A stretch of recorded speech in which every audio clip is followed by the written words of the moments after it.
Hello and welcome to the Southbound Sports Show.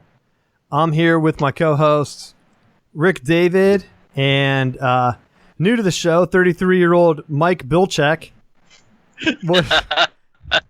I just want to say, dude, I get all excited. I'm like, oh, there's a nice preview for some high school football. Let's watch this. I think they're talking about our boy Matty B. And what do? They butcher all of the facts, which I assume the guy is reading from a teleprompter. He can't get your name right? He was new. No. Oh, he's reading. Don't give me that Matt. Stuff. Dude, Matt is a name from the Bible that is old as time. How can you not know that name? It's not like it was a new age name that he could mispronounce. It's one syllable. Mike. Instead, he goes with Mike. I don't even... Maybe they felt like Mike was better. I don't know. He was stumbling all over it. I saw it too, and I thought, for the rest of the year, I'm just going to see him just be like, no, Mike. He'll say Matt, and I'll just ignore him. Be like, no, she's Mike. All you have to do is think now all the parents are like grandparents of even players on your team. They're like, hey, I saw your interview with Mike. He seemed like a great guy. And they're probably thinking, who the hell's Mike? It's just a bad look for the old local news, especially whenever everyone's coming out in defense of the local news. But I just couldn't handle it. So I figured I had to lead off the show with that. So people that aren't listening, here with Matty B, head football coach, Claysburg High School, and the local news expose on his team, butchered like all the facts. So hopefully, Matt, they give you a better look. And once you win a few games this season, they'll get your name right. Don't worry about it. You'll come back strong, cuz. I'm going to get into it with the mailbag question. Rick, I had a question for you, and I wasn't sure because I have people that are watching the live stream video. I have a few albums hanging behind me, but this one was aimed at Rick. He wanted to know, I have the Metallica Ride the Lightning album in the background. It said, force Rick to talk about how much he loves and respects Metallica. And then they put hashtag Ride the Lightning. So, Rick, what is that about? It's the fact that I used to be a huge Metallica fan. And then when Load and Reload and whatever one was where they pretty much just played other people's music and tried making their own songs. I forget what that album was called. So 20 years ago. Out. Yeah, they sold out. You can't. What was the music video that everybody bragged about how great it was when they were in San Quinto jail doing the music video and like that song stunk and like they were just like playing guitar and like they're all like and you could tell like all the prisoners were like, don't cross the line, don't go near the Metallica. You know, lame. I mean, they are so lame. They are so sold out, and it's just tiring. I love the line. It's like, we sell out stadiums. That's what we do. We didn't sell in the fan. We sell out stadiums. You know why you sell out stadiums? Because people think they're going to hear Ride the Lightning. Then they get stuck with Load. And then they realize they better reload and go the heck home and realize to stay home because, geez, there's only so many times you could hear Whiskey in the Jar butchered before you're like, oh my gosh, I'm going to jump out the window, you know? So does it trigger you? Sorry, they sold out in their fan. I'm sorry. They cut their hair. They sold out their fans. They made terrible music at that time. They were trying to be like Korn and Limp Bizkit and all those other bands that came out at that time, and they couldn't do it. Megadeth didn't cut their hair. I mean, a lot of other bands didn't sell out, but Metallica did. They sold out for the money, and that's all they've ever cared about. This is unbelievable. I'm hoping the person that asked the sent in the question is watching this. Rick he's all fired up. He's scratching his neck. He doesn't know what to do. I think it triggers you having these albums in the background. But I will say, because that was actually when they were good. When Metallica made the Ride the Lightning album, which was what 90, 91, somewhere in there. That was a good album that came out. I mean, you had the Black Album, another great album they put out. I'm sorry. Anything after Load, I mean, is a load. I mean, I'm just sorry. Not good music, not good songs. I can't even think. What was the one what was that album? Saint Anger? Yeah. Was Saint Anger an album? That album should have not even been sold. So what I'm hearing is you're a big fan. You know everything that they've done. Please think. You know all their albums. You know all their music videos. Big fan. Yeah, I know music. You know music. Matt knows music. We know music. I know good music. I know bad music. I mean, come on. But I don't see your Reload poster in the background, though. Yeah, we don't. Where's the Load album from what, 97? I mean, come on. Who has that hanging out? These are actually albums. And the only reason I brought this in, because I knew this was going to derail everything to start the show, is because I think they're actually appearing backwards. We've had some issues. For people that watch the video, Skype has been overloading the computer, so I'm looking into things to hopefully fix that in the next coming weeks. But you might see a change in scenery, Rick, so it might help work out for you. So you won't be triggered anymore. You can come in, relaxed, give your hot takes, not get all fired up, and have a good show. So I'm sorry. I didn't realize it upset you that much. And I will It doesn't upset me. I just don't think they're good. And people go to their concerts and spend hundreds of dollars. I mean, save your money. I mean, Rick, you're naming locations where they shot music videos. Again, I know music. It's not like I sit at home and like stare at the wall all day. Come on, people. I'm constantly on my phone. I have my phone charging here. I'm reading articles as we're talking about this conversation. I'm reading about baseball transactions currently right now. So, I mean, I'm Roto-World trying to read transactions. I mean, come on. I can multitask. I'm good.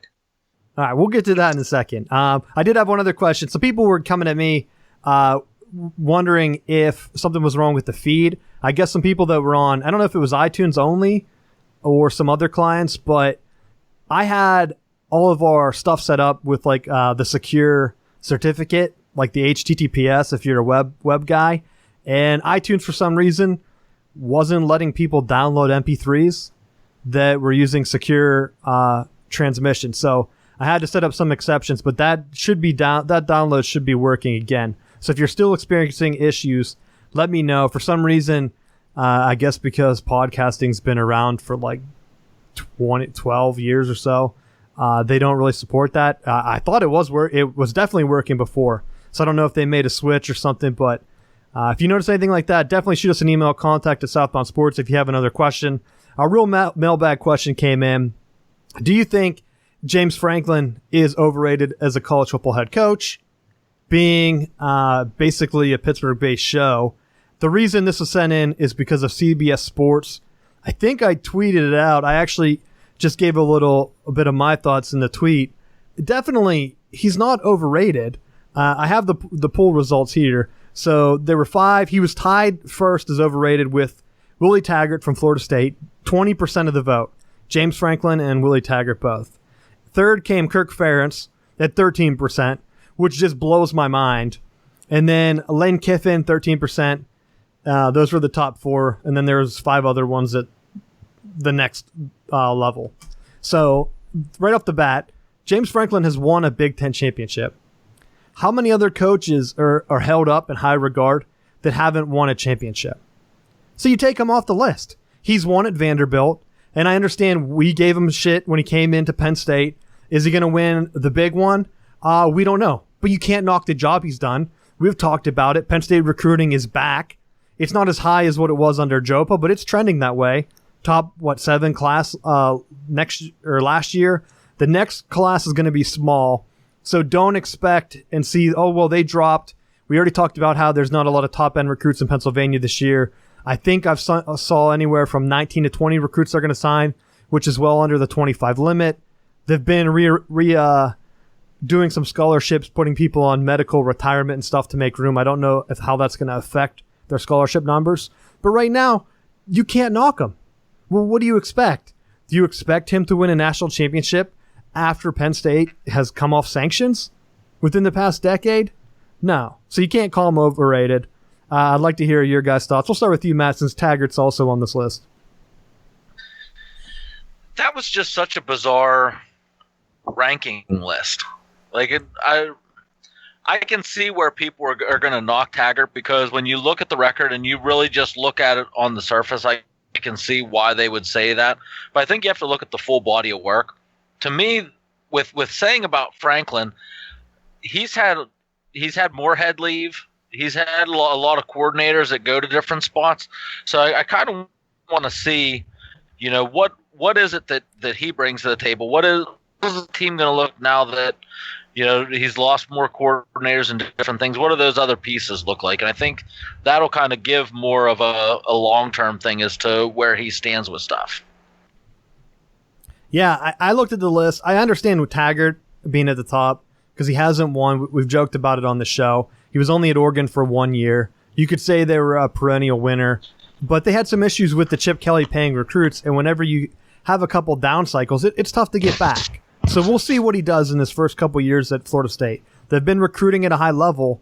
How many coaches are overrated because they can't recruit? I see Kirk Ferentz on the list, and it makes me laugh because I think he's the longest tenured coach now. He's been at Iowa for a couple decades, and he wins every couple years. And at a school like Iowa, that's how you have to win. You're not going to bring in top 5 classes, and whenever you're getting ridiculous guys into the NFL, they're one of the top schools at getting NFL talent into the league. You're not overrated. You just aren't. Maybe they want him to perform at a Wisconsin level. Go ahead, Matt. Was that also the poll that had David Shaw is overrated as well? No, I don't know. The only graphic that I saw in the article that was sent was the one that had those 4 coaches, and then it said 5 others. So it didn't name the other 5. The one that I saw, and it was supposed to be a poll of anonymous college football coaches. So these are other coaches that picked it. This isn't like the media or fans or anything.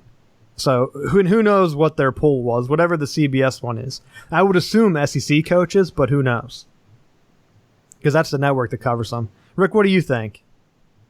I mean, it's easy to pick on guys like Franklin and Taggart because they were smaller programs before, and now they're coming into bigger programs where you had relics like Joe Paterno and Bobby Bowden, who both won. You could even throw, to a lower level, Jimbo Fisher also won a national championship.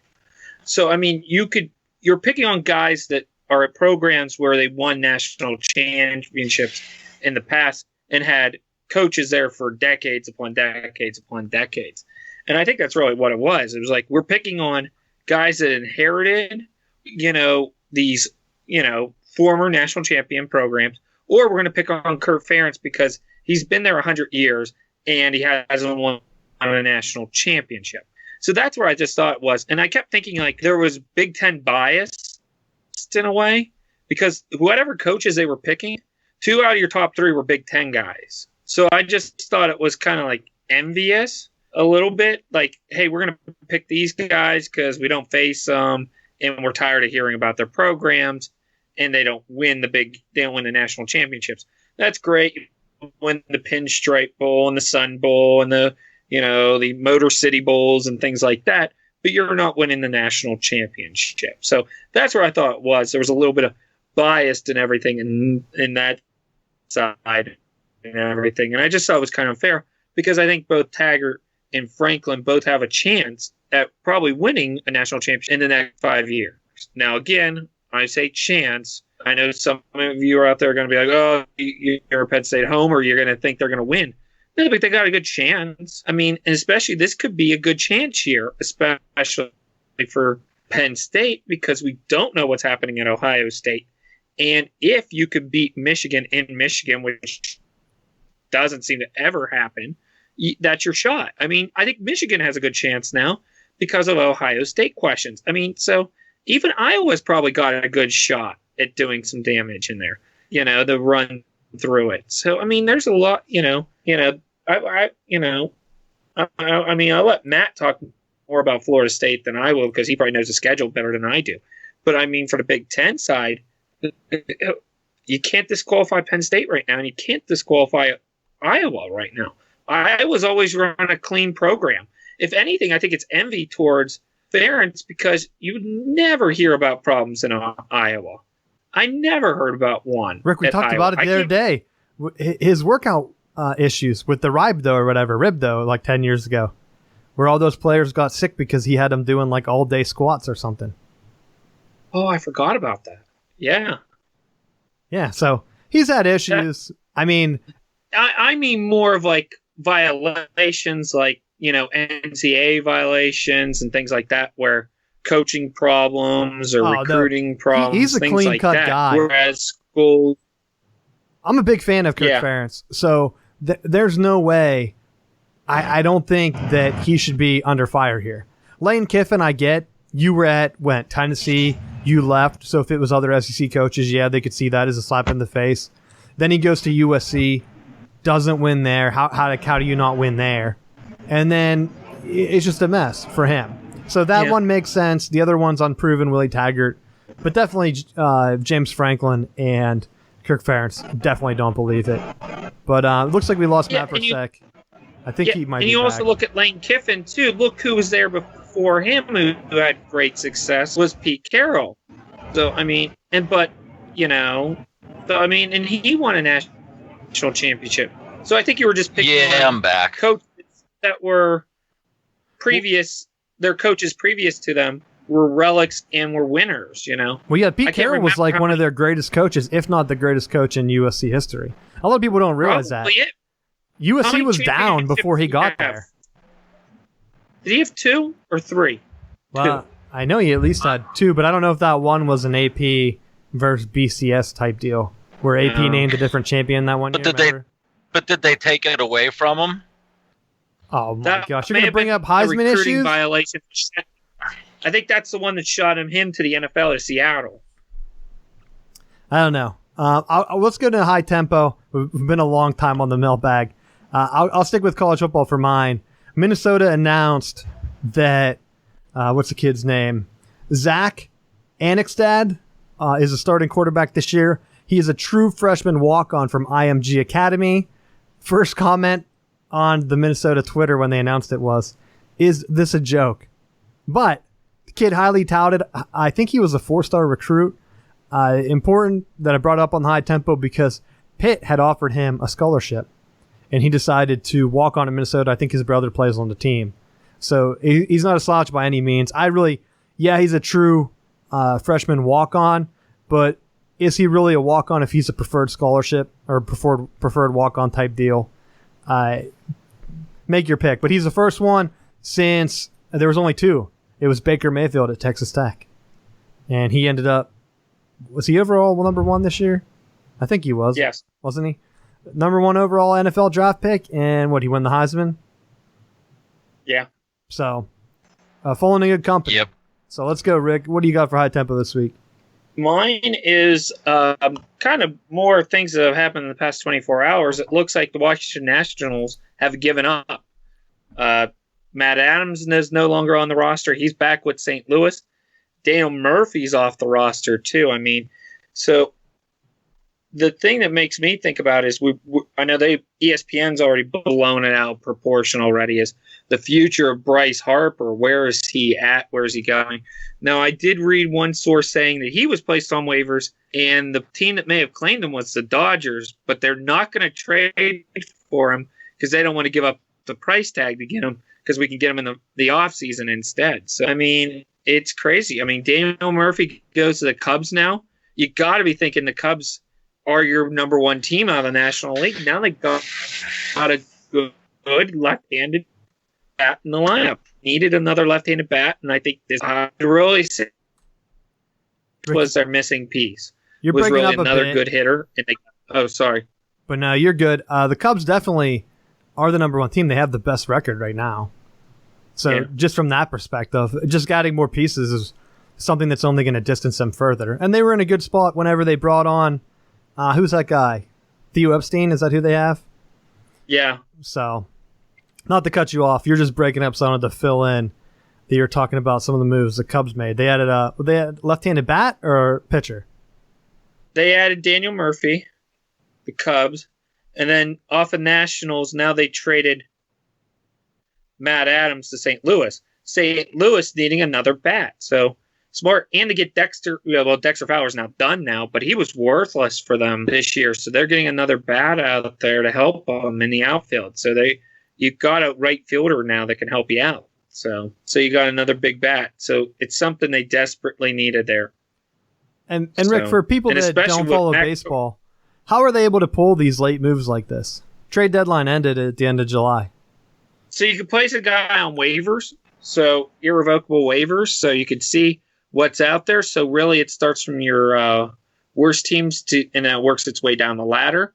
So if you're the team that puts a claim in on them, so say if the Pirates would have placed a claim in on Adams, they could work out a deal. I think they have 24 hours to work out a deal to get him. So, but if the Pirates couldn't work out a deal with him, Adams is stuck on the Nationals the whole entire year. So he went down the ladder to the St. Louis Cardinals. Cardinals put the waiver claim in on him, and they were able to work out a trade. So, I mean, kudos to those two teams. They got better. So, and I know we're going to talk about the Pirates later, but I wouldn't be surprised if some of these guys go on waivers here soon. So that wouldn't surprise me either. Matt, what do you got for High Tempo this week?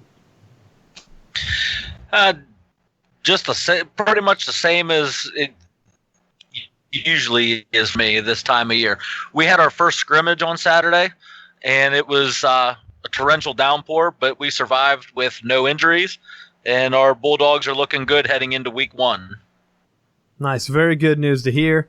I did get some other feedback on our High Tempo. They liked how we threw in a bunch of different topics, but so we're going long. I'm going to save that for the college football segment. I think a lot of them are college football related again anyway. Getting into the Steel City update, not much in terms of the Penguins for hockey. Pirates right now, Rick, if you want to get back into it, in the midst of a 3-7 slide, 4th in the NL Central, basically out of it at this point.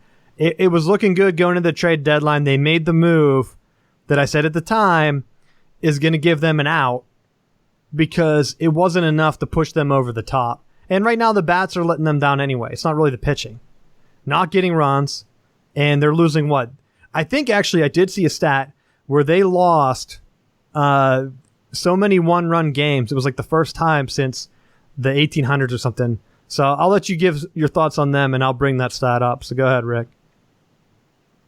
I agree with you. I mean, they're losing too many games by 1 or 2 runs. They were at one point losing this game 2-0. Last night they lost to the Braves 1-0. And this was your time that you need to make up ground between the Cubs and the Braves.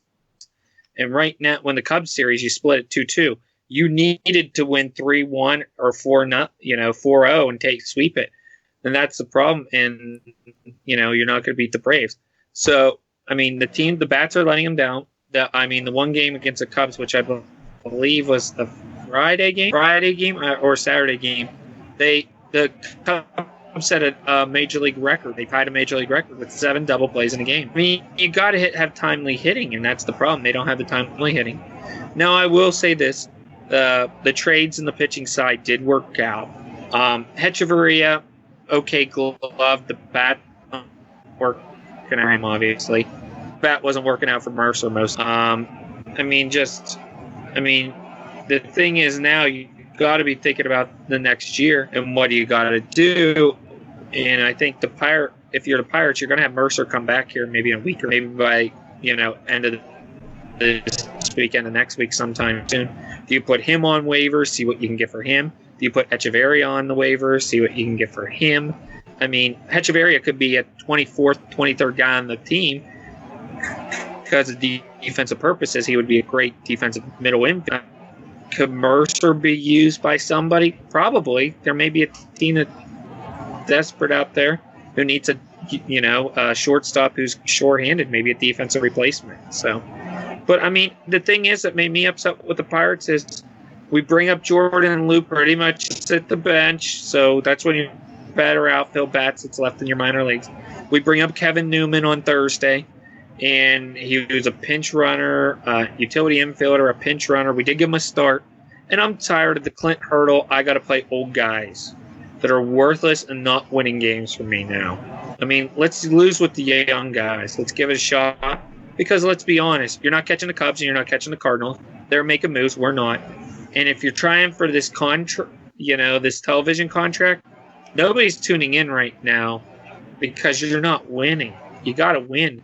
And they're not going to win. And I will say this. Steelers are playing their 3rd preseason game this week. Trust me, I'm hearing more talk about the Steelers' 3rd preseason game because Big Ben may play compared to the Pirates are playing the Braves, and the Braves are a great young team. I know, Rich, you and I both like the Braves, so I mean, it's a good young team to watch, and that team's going to be fun for years to come.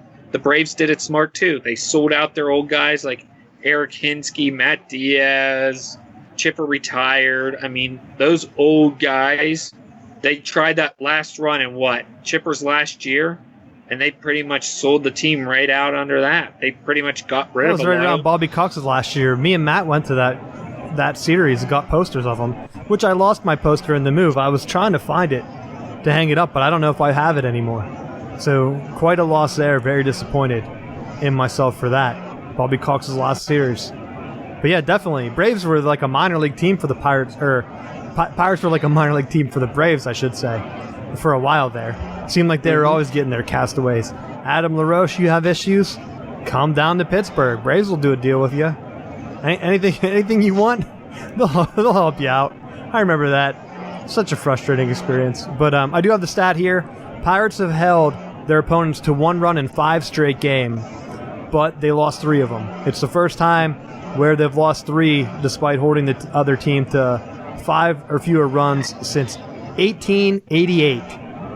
July 13th through 1888, when they were the Pittsburgh Alleghenies. So here's a fun fact for you from the stats guys on Twitter. Stats by Stats, I think, is what they're called. But we'll go ahead, get into that Steelers game. And I will preface this by saying it was impossible for me down here in the South to watch this game. Steelers lost to the Packers. It was an outrageous score. It was like 50-something to 30-something. So unfortunately, I don't have analysis this week, and I'm not going to be like one of those other talking heads that didn't watch the game and are going to go ahead and give their hot take anyway. I only watched the game cast, so I'll let you guys go ahead. And Phil and Rick, you said you watched it. What did you think? Defensive secondary looked bad, but here's the thing too: Cam Hayward didn't play. Stephen Tuitt, I don't believe, played. Big Ben didn't play. Brown didn't play. Too many big name guys didn't play, so you can't really tell how the game would have went or anything along those lines. Mason Rudolph got picked his first time on a pass that I think everybody and their brother saw coming. And it got taken back for 6. So, the thing is, the running game still looks good. Connor looked good as a running back and everything. I know they were missing offensive line starters. Ramon Foster didn't play and Pouncey didn't play. But Connor looked good running. So, it was Toussaint the first week. Now it's Connor this week. And Washington looked good too. He looked real good. He could catch the ball and everything. And I think that's a nice key to Washington. They don't need a 1 or 2. They need a 3 and a 4. That's really what they need. They don't need him to light up everything, but they just need him to catch. And that was the thing that was on Oklahoma's thing was guy doesn't have breakaway speed, guy's not the most physically fit, but the guy can play and the guy can catch. That's what you need out of a third receiver. And any of you Madden gamers out there know that. You pick up a guy as your third receiver because you need him to run out routes or you need him to, pretty much do a hook and go out. You just need a guy who can catch the ball. You don't need a guy that can, burn it down the field like Brown. You just need the guy who could do a little hook for like the 5-yard pass and get the first down and keep the chains going. So, hint, Matt. Matt, did you watch the game? I know I led with Rick. You haven't talked for a while, but I led with Rick because he had filled me in that he had watched, so I wanted to get that perspective in case you didn't have a chance. Well, because of camp, I missed a big chunk of the game, but the little bit that I did watch, it to me it was just vanilla preseason type stuff from Pittsburgh. I don't think I saw a whole lot, but then again, going in, I wasn't really expecting a whole lot. I expect with Pittsburgh being what they are, their systems are in place, and I think that it'll be a very similar brand of football that we've seen in years past. The kind that gets us close. It makes us a playoff qualifying team, but not enough to really make a lot of noise come playoff time. Yeah, I will say, I forgot to mention this last week, but I was talking to a Pittsburgh Steelers season ticket holder, and he thought that Ben should be playing in these preseason games. And I tried to tell him, Ben hasn't played a full season for a while. mean, he just needs to rest. And this guy did not think that Ben had missed any time like the last 5 years. So that's a little black and gold glasses for you from a season ticket holder who's at the game. I guess if you're not at home watching with the announcers repeating every little thing that happened, maybe you didn't realize that it was a different quarterback out on the field. So just a little lighthearted bit to end the Steelers talk, getting into the rest of preseason. I mean, I don't even know what to think because I put this as a topic, the head first tackling, but we talked about it last week. It's just a trending topic this week that everyone's coming out against it because when you watched that first game last week, you knew it was going to be a problem, or 2 weeks ago, whenever that was that we talked about that. They had the head first tackling, and I said, this is going to be an issue on this show. Now everyone else is coming around because players started to speak about it. I think Richard Sherman came out today, and he was actually sending videos, actually well-researched, which Richard Sherman, he's a smart guy. He played at Stanford. So a lot of people, they just think, oh, another prima donna. For some reason, a lot of people that I know think he's a wide receiver in the vein of like Terrell Owens. So for people that don't actually watch the sports, that don't know what's going on, very well researched. He was actually sending out clips, if you follow him on Twitter, of rugby tackles saying, look, these guys don't have helmets on. You still have to, and we broke it down on the show before, you have to have your shoulder out, which means your head should be in front of the guy to kind of take your momentum with him. If he's running away from you, you're going to lead with your head, but you're not hitting him with your head. You're leading it to hit with your shoulder. So he sent out some rugby tackles and said, look, if these are happening in the NFL, these are form perfect rugby tackles, that would be flags in the NFL. And then he said, you might as well just go ahead and bring on flag football because that's what we're coming to. And that's where I think get rid of the face mask or modify the helmet because then you'll see.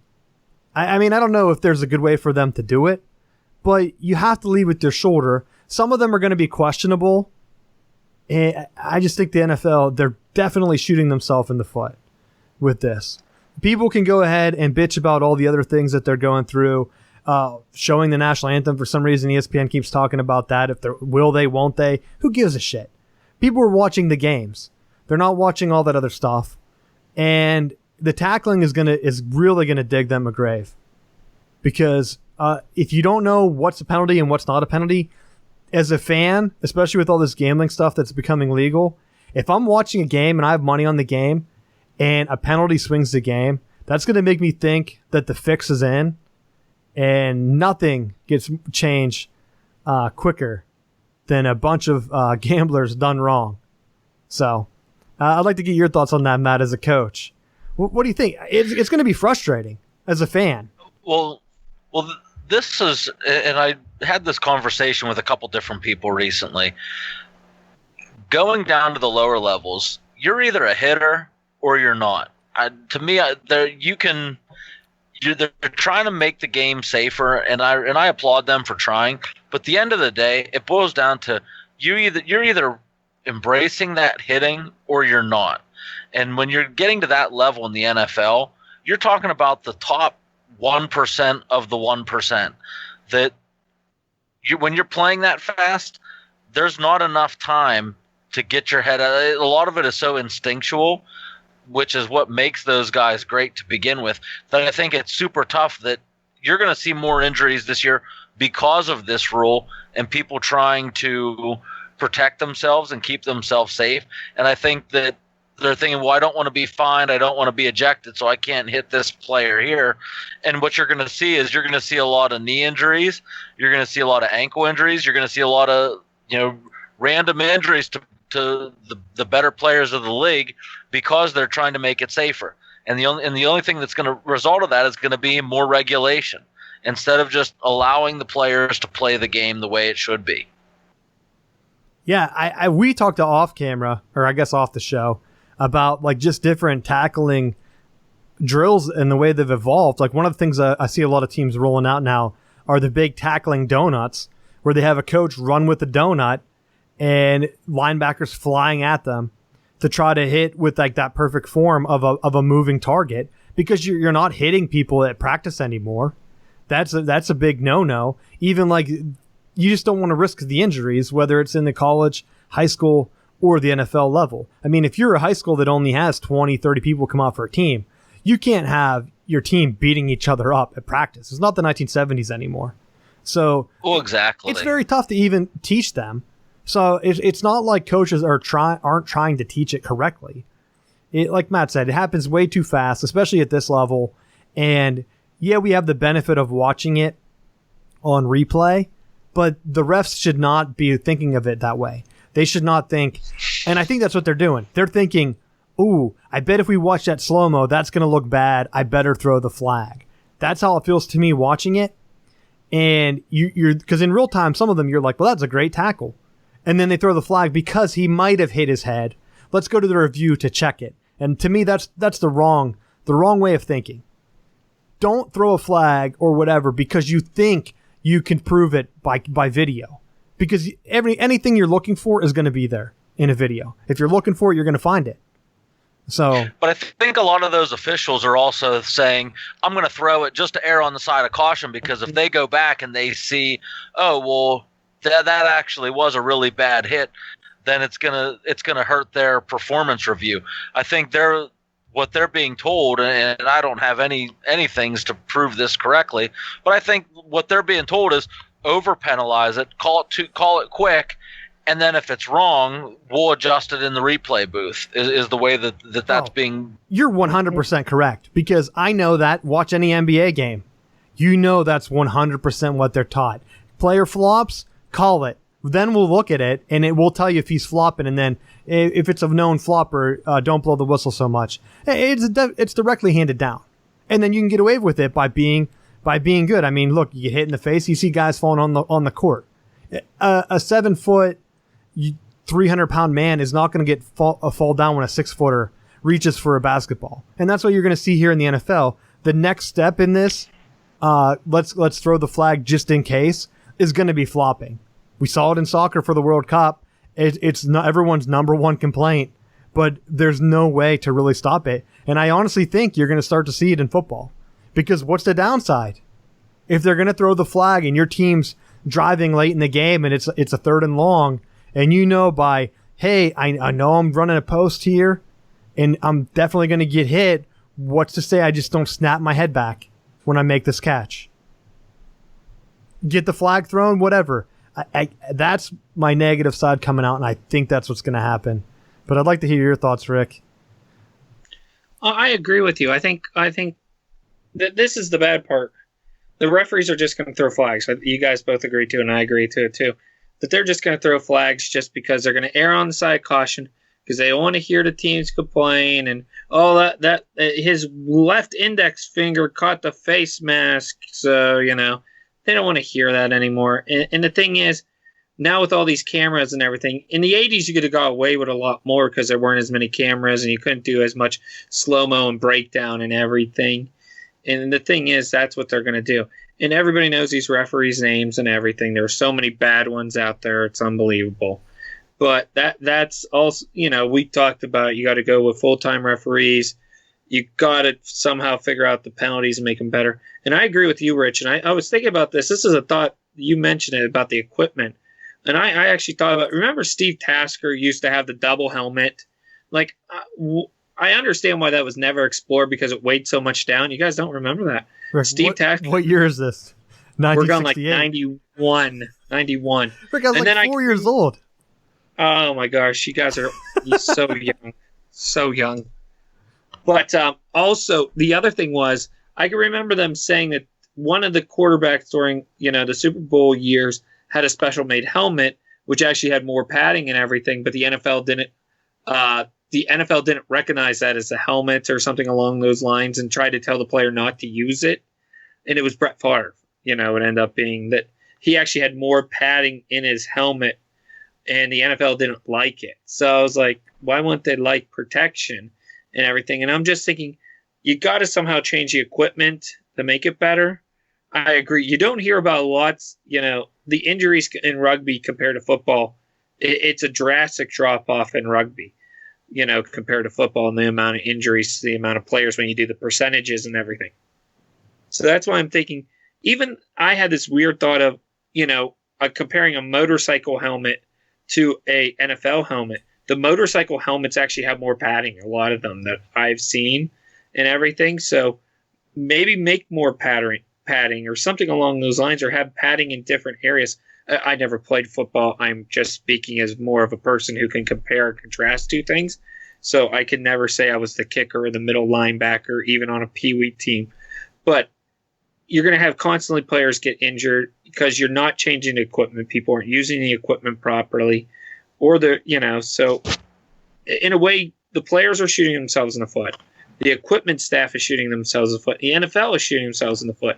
And here's what's going to happen if it does truly happen. If you, like Matt was saying, if you have big stars out, am I going to watch? Nobody watches preseason. We already discussed that already. So if you go through the regular season, Ben's out, Brown's out, let's even say Cam Hayward may be out. Are you watching the Steelers game on a Sunday afternoon, which may be like a nice, November day before the snow comes in Pittsburgh? Probably, maybe not, And I mean, there's games like it's Monday nights, and I'm like, okay, Steelers got this one in the bag, go in the bed. I mean, you got to keep your good players on the field. You got to keep them in marketable territories, and I mean, that's one thing I will say that it's probably going to happen a lot more in baseball this year with Machado and Harper being up there. Probably going to go to bigger markets. I mean, are you going to have big players in markets? I mean, look at Green Bay last year. Aaron Rodgers was nowhere to be found most of the season. So you had a guy by the name of Brett Hundley. I mean, he probably didn't get the fans. I bet people weren't buying his jerseys. Let's slam at Brett Hundley there. Random. But compare and contrast. You have your starter to your backup. I mean, it's two different worlds. From Rodgers to Brett Hundley. I mean, everyone loves Rodgers a backup quarterback.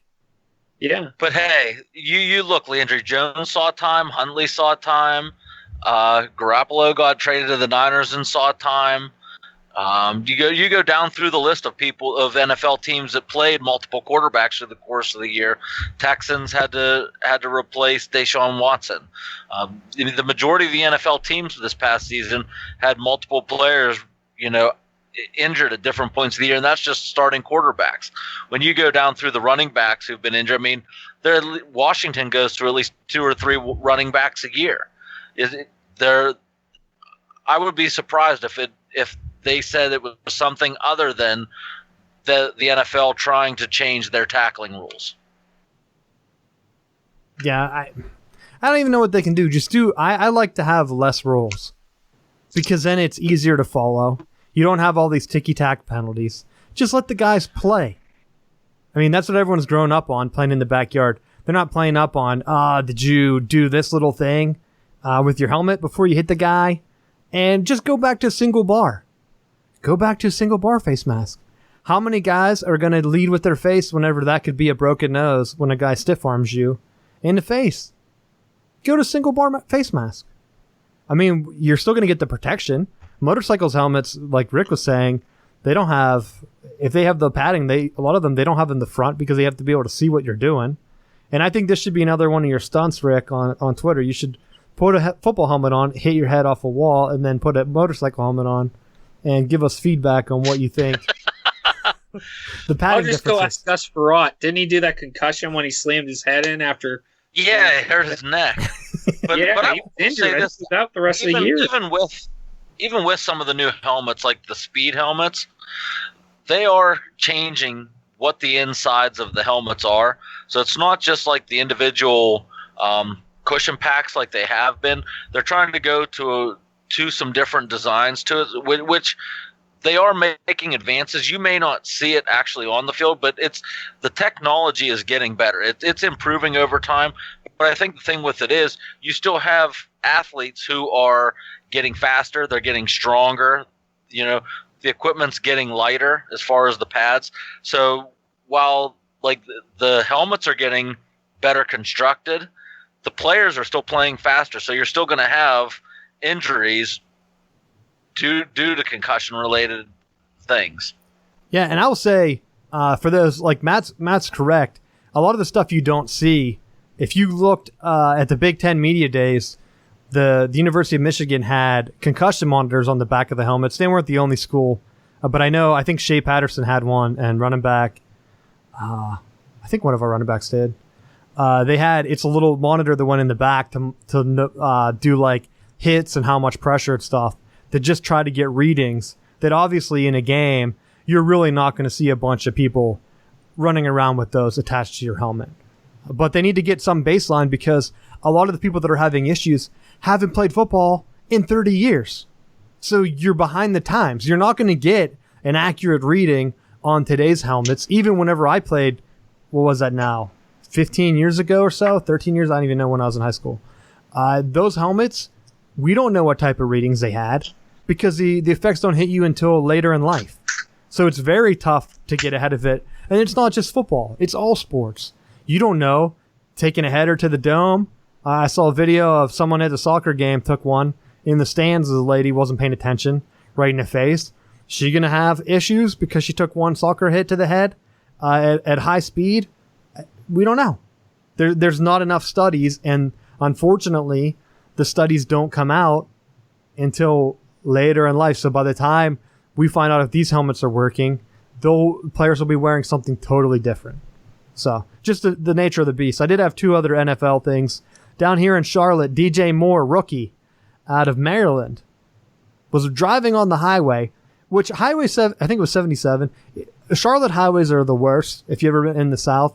Think of Pittsburgh level construction and high speeds and random like offsets. It's crazy. He was going 113 miles an hour.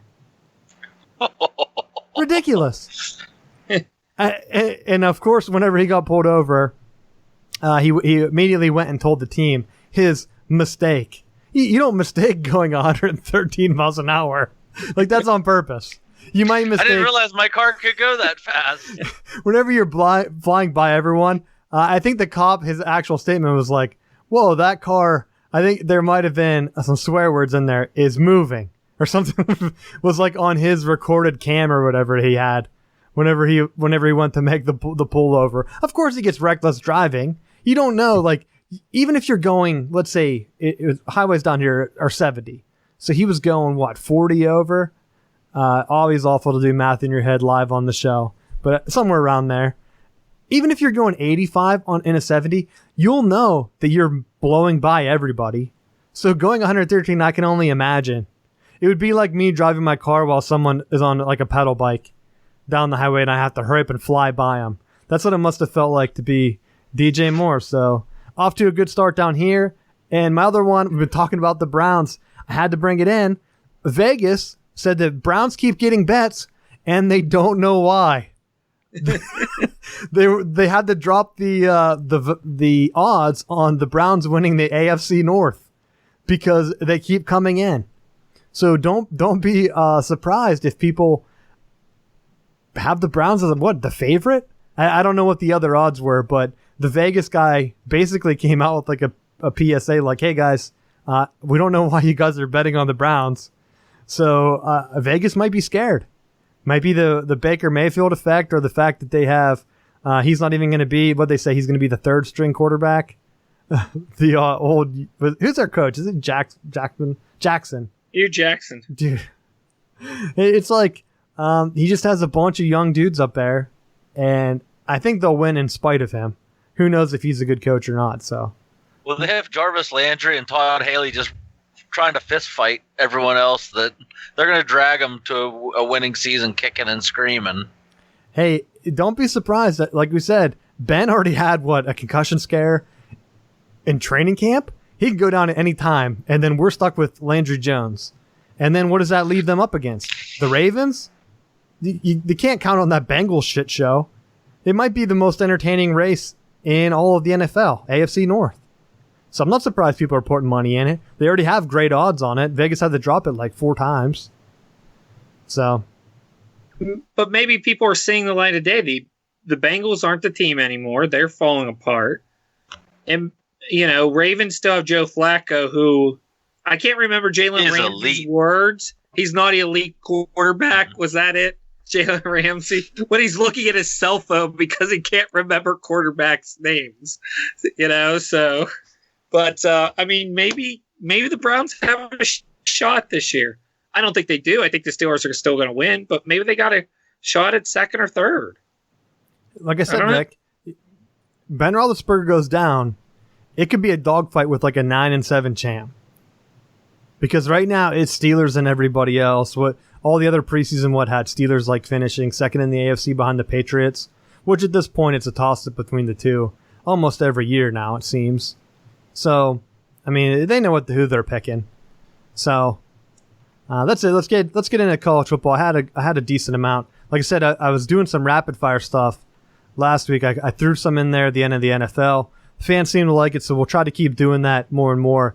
And as I try to figure out a way to improve the video, maybe we'll have a way to get these up and put some links out there.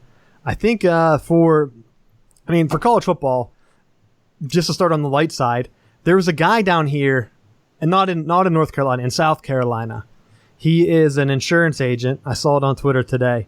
He asked them to print Clemson USC schedules for his Columbia, South Carolina office in the heart of where University of South Carolina is. They got the schedules printed out. The vendor printed out USC Trojans. So the schedule doesn't even match. It has, I think I might have retweeted it. It might have been on my personal, but I'll try to put it out on the Southbound Sports account. But what a burn. If you're a South Carolina fan, you're like, oh, how nice, my insurance agent sent me this schedule, but it doesn't really match up. It just says USC college football, and then it goes through their schedule down to the very last game where they play Notre Dame, which is odd because Clemson has theirs playing South Carolina. So just think, vendors, if you're out there and you think everyone knows or wonders who's the real USC, they know. It's out west. So time to probably just give up that fight. I don't even know. Let's see what else I have. If you're looking for some news on the Urban Meyer thing, it's supposed to finish tomorrow. I don't even know what else we can talk about it. It seems like Brett McMurphy has a ton of stuff or tricks up his sleeve. And where do we leave things? I don't even know. So it came out last week. It's hard to even really talk about this stuff because it's just so weird. So Zach Smith had a bunch of sex toys sent to the Woody Hayes Athletic Center under his name. Over $2,000 worth. And apparently he had an affair with a staffer there at Ohio State. So this came out, and then Brett McMurphy was like, hey, just so you know, Ohio State, if Urban Meyer resigns under Ohio law or whatever, you don't have to reveal the notes of your investigation. Kind of like baiting them to try to force him to resign. And they came out today, 2 hours ago before the show started. So 6 or 7 p.m., which seems to be Ohio State's time. They wait till everyone's home from work and they slip a little news out there. They said that they are going to open up everything that their investigation found. So it's, at the very least, it's going to be entertaining. Took some weird turns. I don't know where we left it last week, but I don't even know. What do you guys think? It leaked out from, was it the Columbus Dispatch, that they think he's going to be suspended and they have an option to do time served, where his suspension might be retroactive because he's been away from the team for 2 weeks already. Which just seems like a weird punishment. It doesn't make sense. Matt, you're shaking your head. What do you think? I have no idea. 2 weeks ago, a week ago, I thought he was dead in the water. I thought the lynch mob was going to have him, but maybe there is something to just lay in the lumber to the old blue. Urban Meyer just he just keeps beating Michigan. They're like, we can't get rid of him. Maybe there's something to it. Well, last time they got rid of Tressel, they lost to Michigan that year. That was the last year they lost to Michigan. So they probably learned from that debacle. We definitely don't want to do that. They had a top. We have they have the most talented team in the Big Ten, just in terms of recruits. And at this point, it's almost like a circus because depending on who Brett McMurphy has as his source, I don't think his ex-wife would have had these Amazon emails. So it makes me think that he has more than one source. And I mean, could it be someone inside of the Ohio State athletic department? I don't even know where else. he was supposedly used an Ohio State credit card to make these weird purchases. Like, how would you explain that order? I think we had it posted on our Twitter about Tom Herman possibly being a person leaking stuff out. To me, that is an interesting twist to all of this, because he should be worried about what's going on down at UT, not what's going on at Ohio State, because they're a stone's throw away from really being a doormat. And like, why would you be leaking stuff out when that's has anything to do with you at this point? Well, I think that came out as proven false, because when that first came out, I think the idea was that Tom Herman was, I think most people know at this time that there has to be more than one source. Just because of the stuff he knows that's happening inside the athletic department, that just seems weird that he would be like, hey, yeah, just so you know, I'm cheating on you, and here are the receipts for the purchases I'm making for this other woman. Like, it just seems weird that his ex-wife would have that stuff. And the Tom Herman thing, the initial rumor was that he was mad that he was competing, or he lost a recruit to Ohio State, and this is kind of like his payback, a wide receiver recruit, which is who the position coach for Zach Smith, he's a wide receiver coach. But at this point, I don't even know. It's going to be a big circus, because I thought it was black and white. They either had the proof that he knew this stuff was going on, he tried to cover it up, they have to fire him. I mean, at this point, it's not just the one thing now. It's not just the abuse. It's the weird, basically, that chick was a subordinate to him, or whatever that dynamic is. So that's a fireable offense immediately, and he was not fired for it. That she was supposedly reassigned, but Ohio State sent McMurphy 2 different emails, one saying that she was reassigned and one saying that she was let go. So it just seems weird that he would be the one in charge of her, because he was an actually coach and she was kind of just like a staffer. So why would she be let go? It just doesn't make any sense. So is it going to be cut and dry? Nah, we're giving them too much credit earlier. This is just going to be a circus. And now, even if they bring him back, can you imagine if they get game day, what the signs are going to be like? It's going to be mayhem. I can only imagine what's going to happen. So, Rick, you have any thoughts on this? I kind of agree with all your thoughts. I have about 15 ways. What other information does McMurray have? What other information is there out there that he doesn't have? Is there a suspension? Is there a firing? Do other people get let go? Do other people get suspended? What's your long term? Do you keep them? If you keep them, are there sanctions against them? Like, you can't do this, that, or the other thing? And if you do keep them, you got to go in hostile environments this year. If you're Ohio State, you got to come to Penn State. So do you suspend them for a month, 4 games? Because Penn State's number 5. And you got to go to Penn State. I didn't realize they were that early. If they suspend them, they're not going to suspend them for TCU. Too. There's no way they're going to suspend them for TCU. Luckily, I think they have Rutgers week 2, so they can say that if they suspended them for 2 games, they could say they suspended them for 1 Big Ten game. But like I said, can you suspend them? Like, it just doesn't make any sense. That it's not a suspendable punishment. Like, the guy either did stuff. I mean, the staffer thing is what really is probably the illegal thing, because that is a direct report to the athletic department.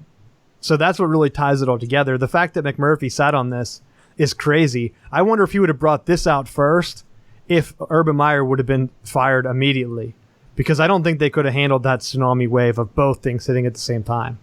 But we'll see what happens. The other thing is the Maryland thing. The player's family that died, he came out and they said that they definitely aren't going to settle or something until DJ Durkin's fired.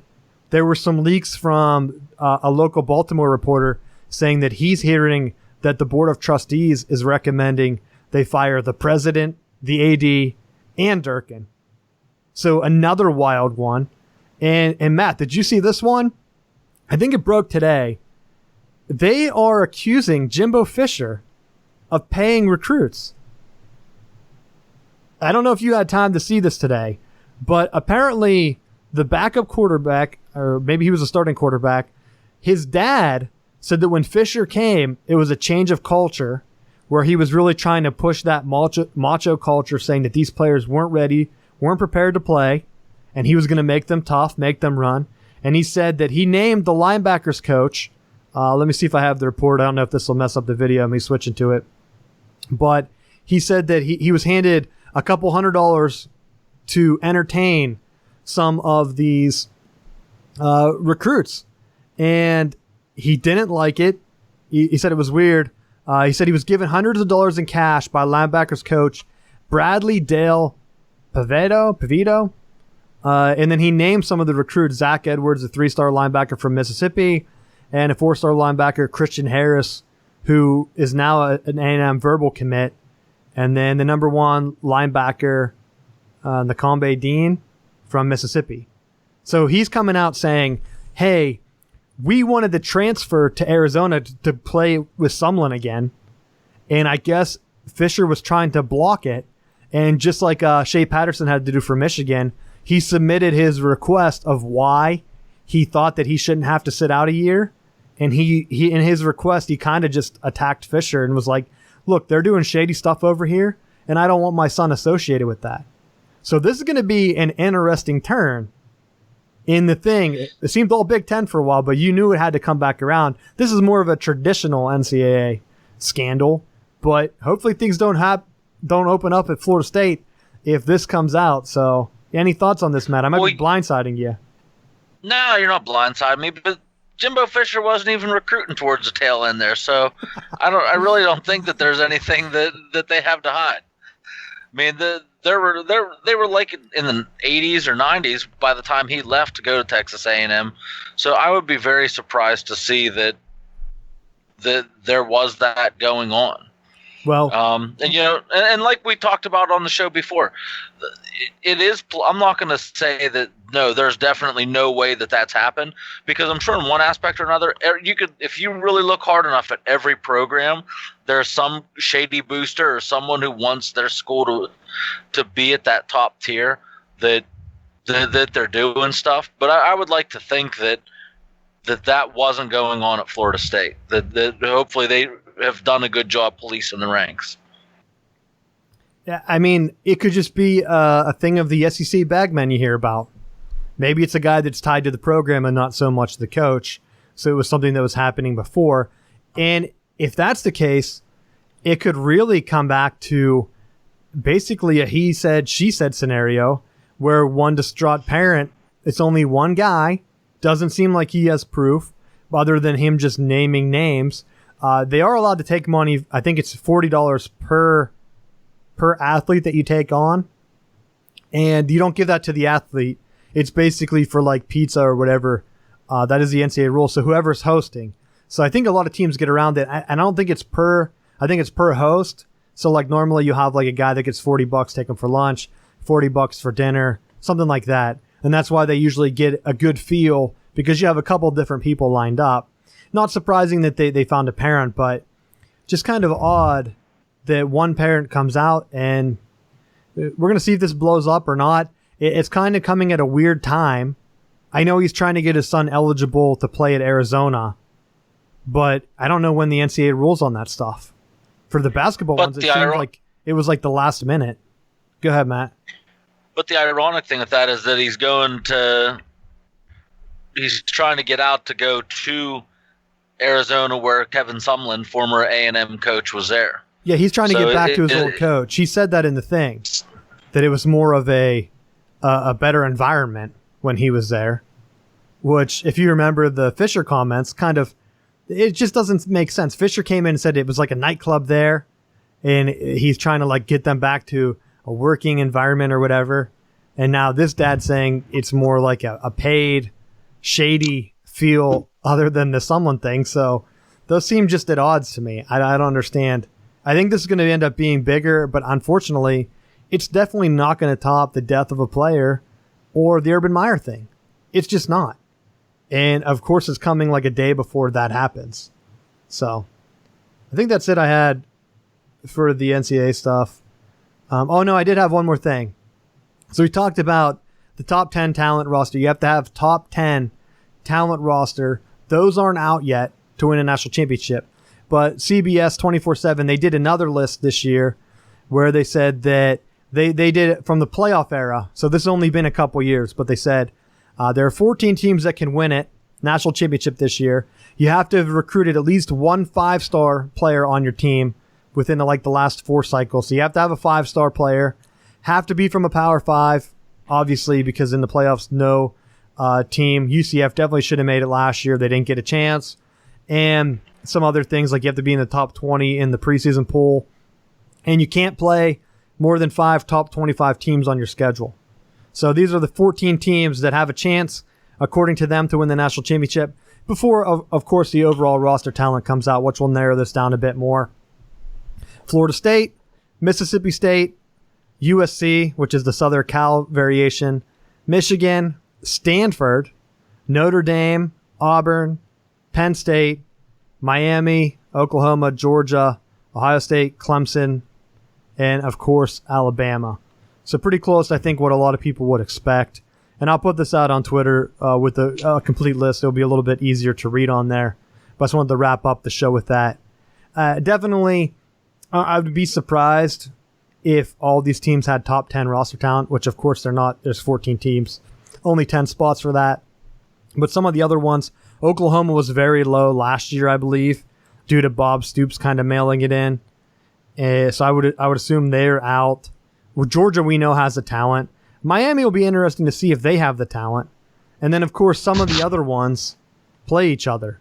Penn State, Michigan, Ohio State. Michigan also plays Notre Dame first week. So some of these will definitely be eliminating each other. But talent's there for Florida State, Matt. And according to 24/7, they're not eliminated yet in these early pools. Either is Penn State, Rick. I did have a comment on the show today. They're wondering why I was defending James Franklin. So, guys recruiting well. Have him lose. He did lose Moorhead, which is surprising because he's at Mississippi State, I believe, and they are on this list. So that's a good ender. Who do you guys think has the better year, Penn State or Mississippi State? Rick, go ahead first. You're the Penn State guy. I want to say Penn State, but at the same token, I know Ohio State's a home game, and I know Michigan's an away game. So the non-conference is kind of weak this year. So I'm hoping Penn State. I really do. But I think it really depends upon September. If they can make September undefeated, I think they got a good shot. Because they play Pitt. Yeah, they play Pitt. That just sold out the game during this past 2 weeks. Just sold it out. So because everybody loves Pitt, again, that knocks on one of our viewers. Not making fun of Pitt, but I mean, Pitt sold out a 40,000 seat stadium. Congratulations. But I mean, I think it's really, I think Pitt's going to be an easy win. I think Ohio State coming into Penn State. I'm hoping that they win and win decisively. I think that'll definitely help them out. So, well, Rick, if things hold and this circus continues, Ohio State might be a mess by the time that rolls around. Because you have to think that's going to play on players. These are only 18-year-old kids, 18, 22-year-old kids. So, and think about this. Both teams could be undefeated and go to that game, and that could be your college game day game. Because that'll be 2 top 10 teams if they're both undefeated. And then you mentioned the signs. Imagine the signs of Penn State if Ohio State still has a circus going on. I mean, they'll be crazy. It's not going to be the Wade Boggs drinking story or any of those ones that popped up, or Joe Flacco's not an elite quarterback, still my favorite. So still got to give credit to whoever wrote that one. All right, well, that's all I had this week. You guys have anything else to wrap up, Matt? Absolutely. Gotta give some love to former Florida State athletic director Stan Wilcox, who is taking a job with the NCAAs, moving on to bigger and better things. While he was on his way out, Florida State football got approved for their new indoor facility, which hopefully they actually get the full field as opposed to Miami that built an indoor practice facility that you could spit a loogie from one side to the other. I saw that. So awful. What did they even have? It was like a weird yardage thing. Was it only 50? Or was it 60? It might have even it's only I think it was only 50 yards, but spend a couple extra bucks and just make it the whole length of the field so you can get your money's worth. How would you even have all your players on that field at the same time to do drills? It just doesn't make any sense. It's not enough space for, like, what do they have, 105 guys on the team? That's hurricane logic for you. Hey, those Miami, prices for land, it's crazy. I'm being honest. Miami buying land is one of the worst areas in this country to buy land in. So there's your weird fact of the day for people out there. Rick, do you have anything to add on? Oh, I got some other weird facts in here. Don't worry. Players Weekend coming up in the MLB, so you get to see stupid-looking jerseys and stupid-looking spikes, which makes no sense. Who cares? I don't care. MLB trying to make money. Congratulations, them. In your video of the week, type in Sister Jean at the White Sox game. The sister, she's a nun. She clocked 60 miles per hour. Great pitcher, Sister Jean. She threw out a first pitch of the game. Did she throw underhand? No, she threw over. Right-hander. Maybe she'll be playing for the White Sox coming here in September. Who knows? Did they have to ice her down? Yeah. No, she says she throws like every day, too. It's crazy. Yu Darvish, done for the season. Worthless. 40 innings. That's all he threw this year. He's been done since the World Series last year. He got toasted in that game. He was tipping his pitches. Everybody, you watched the video. He was tipping. Standing ovation today for Stanton. Stanton going back to Miami. The Miami fans gave him a standing ovation today, so nice to see that one. So, and I wanted to throw out a congratulations to somebody who I saw play independent ball, minor and Major League Baseball, back in the majors after about 3 or 4 years. Ross Detweiler, so back in the majors, former national, now back in the majors with the Mariners. Guy was playing independent ball, had to make his way from independent ball to AA to AAA to the majors. So congratulations to him. Hard work pays off, children. And something else I want to throw, since we talked about music earlier, we have a new number one, an all-time record sales. And I would have never guessed this album, so I have to say it today. Can you guys guess it? New number one. It used to be Michael Jackson's Thriller. Wait, what the hell are you talking about? Number one, and the most album sales ever in the history of album sales for music. So you're talking about like Taylor real albums. Swift or Kanye West? No. Richie, what's your guess? All time. Wait, is it a full album though, or a single? It's a full album. Full album. It's a greatest hits album, actually. I'll give you that clue. Oh, is it the Beatles? They have like Nope. Jock Jams Volume 4. It should be Jock Jams Volume 1, but it's actually the Eagles. The Eagles in my notes there. And it made it into the trash can, so my notes are there in the trash. So wait, but yeah, is it Eagle. only? I'm confused. So did they add up all the greatest hits of all time? Because don't they have like 8 of them? No, they have that greatest hits album. Remember, they released it, and I forget. I definitely don't remember, Rick. If I don't remember things from 1991, I'm not remembering the 1970s. I want to say it was late 80s, early 90s. They released that, but when you just came out of the womb. Yeah, your mom handed you that Eagles album. He said, "This is going to be the number one bestseller one day." I'm sorry, kids. I talk about old things. So Eagles, who I think only one person off the Eagles is dead, maybe 2, but I'm not sure. But the guitar player is dead. Can't think of his name now. I'll think of it later. But yeah, I'm gonna laugh if some Eagles fan tuned in for this and they hear someone off the Eagles is dead, and then they're panicking. No, he died a couple years ago. I'll think of his name later.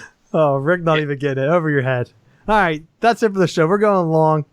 If you have issues with the downloads, reach out to me. Contact at southboundsports.com. I talked about it earlier. I think we figured out the issue with the redirects, trying to force a download that wasn't there. But definitely reach out if you have any questions for the mailbag. Hit us up on S-Bound Sports on Twitter, Southbound Sports on Instagram and Facebook.